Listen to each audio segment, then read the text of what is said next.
Terima kasih Anda masih bersama kami di Kabar Petang. Mas Hanta, kalau Mas Hanta sendiri melihatnya seberapa signifikan ini suara-suara ini akan berpengaruh begitu ketika melihat pasca debat? Iya, dari data memang ada beberapa aspek variabel ya, Sera dan Maria, yang memiliki potensi untuk meningkatkan atau menurunkan elektabilitas pasangan calon. Nah, misalnya kita bicara debat, di survei yang barusan kami rilis sekitar 101 slide itu sebenarnya sudah mengukur semua, mengukur efek debat, sosialisasi dan sebagainya. Sosialisasi memang semua menjalankan, tapi sepertinya Prabowo dibantu oleh faktor sosialisasi, mesin politik, relawan, door to door dan sebagainya, program gitu juga di media, medsos itu sama. Di Ganjar, di Anies juga melakukan hal yang sama. Tapi tidak terlalu signifikan juga. Nah, di debat saya ingin membagi data debat. Ternyata kita tanyakan kepada pemilih itu sekitar 41% yang mengatakan menonton debat terakhir, paling tidak debat yang terakhir yang cawapres itu. Dari yang 41% itu hanya menonton sebagian 36%, kemudian dia menonton bagian awal saja 21,4%. Nah, ini penting, yang nonton seluruh sesi itu hanya 29,4% dari 40% tadi. Jadi tidak terlalu, jumlahnya tidak banyak.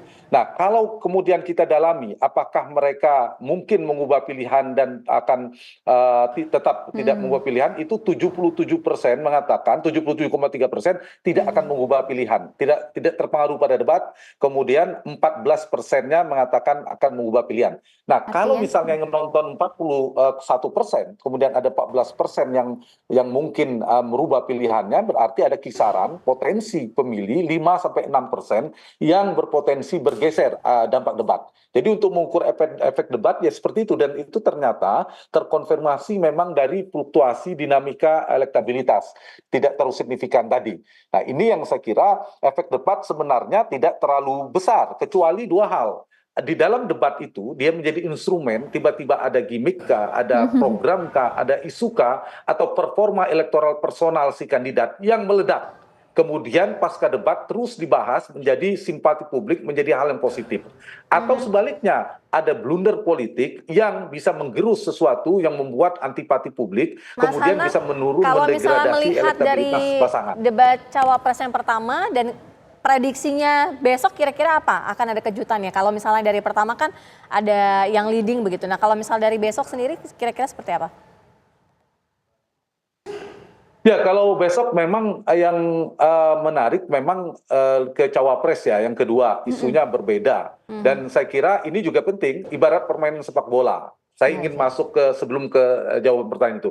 Permainan sepak bola ini kan udah menit-menit terakhir. Di menit-menit terakhir, posisi elektoralnya sekarang, skornya yang tertinggi, kalau imbang kan semua bermain hati-hati semua. Iya.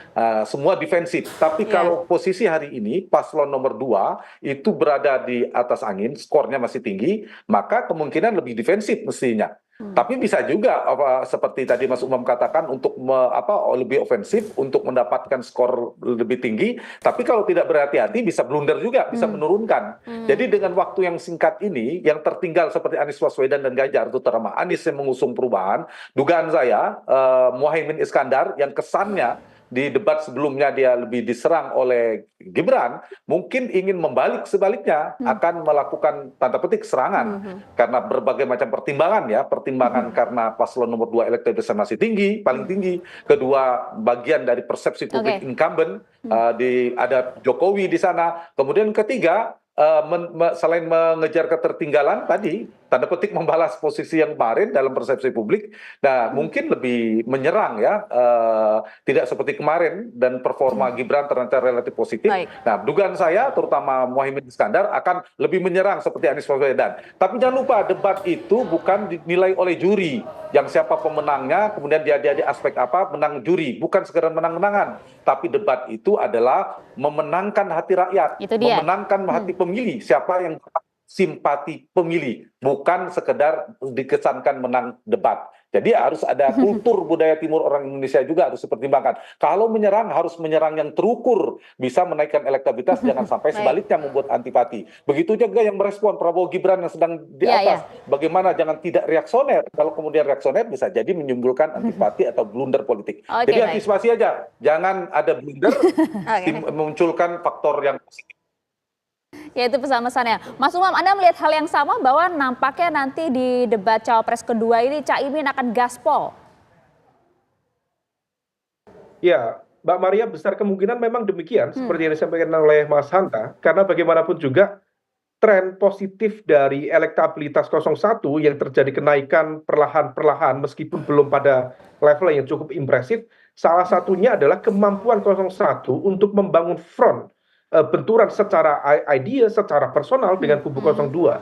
Maka kemudian yang bisa dilakukan oleh 01 adalah terus melakukan gaspol dalam setiap kesempatan yang kemudian itu bisa menghadirkan insentif elektoral. Meskipun lagi-lagi, betul tadi disampaikan Mas Hanta sebenarnya, bahwa basis pemilih loyal itu seringkali sudah punya iman politik tersendiri.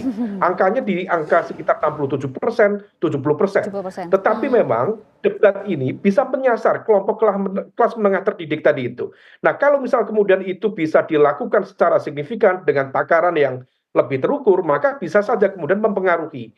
Nah, yang dilakukan oleh Cawapres, karena debat keempat ini adalah levelnya Cawapres, memang agak unik. Kalau misal kemudian Capres, Pak Prabowo itu sangat-sangat defensif. Tetapi di debat yang kedua kemarin, di mana Gibran menjadi bagian dari kontestan yang melakukan debat, justru Gibran itu melakukan strategi ofensif. Dan kemampuan ofensif dari Gibran ternyata cukup efektif untuk menekan serangan atau bahkan tidak menggunakan serangan dari kubu 01 dan kubu 03. Pak Mahfud kemudian cukup belakangan, Pak Mahfud memang cukup menyerang, tetapi Caimin sendiri seolah kemudian kehilangan momentum untuk melakukan serangan. Nah, oleh karena itu, barangkali hal ini akan dimanfaatkan oleh Caimin sendiri di debat keempat untuk melakukan serangan balik dengan momentum cepat tanpa harus menunggu di fase kedua atau tanya jawab. Barangkali yang momentum pertama dia akan lakukan serangan. Tapi kalau misal tidak bisa, maka ini rasa-rasanya hanya akan melanjutkan angka-angka yang dapat di survei-survei itu aja. Artinya bahwa tidak akan terjadi lonjakan signifikan pasca debat-debat ini. Maka kemudian kita cermati lebih lanjut, dan yang terpenting adalah bagaimana persiapan baik secara materi, secara psikologis, supaya kemudian anger manajemennya juga terkontrol, dan tadi takaran-takaran yang diajukan, serangan-serangan yang disampaikan betul-betul kemudian dalam satu konteks takaran yang jauh lebih terukur daripada ofensif yang barangkali di luar. Persiapan ini penting nampaknya ya Mas Umam ya, apalagi melihat dari pengalaman debat-debat sebelumnya, ini tentu harus menjadi perhatian khusus bagi tim pemenangan masing-masing calon. Terima kasih banyak Mas Umam, terima kasih juga Mas Hanta telah bergabung di Kabar Petang hari ini. Salam sehat untuk semuanya. Assalamualaikum.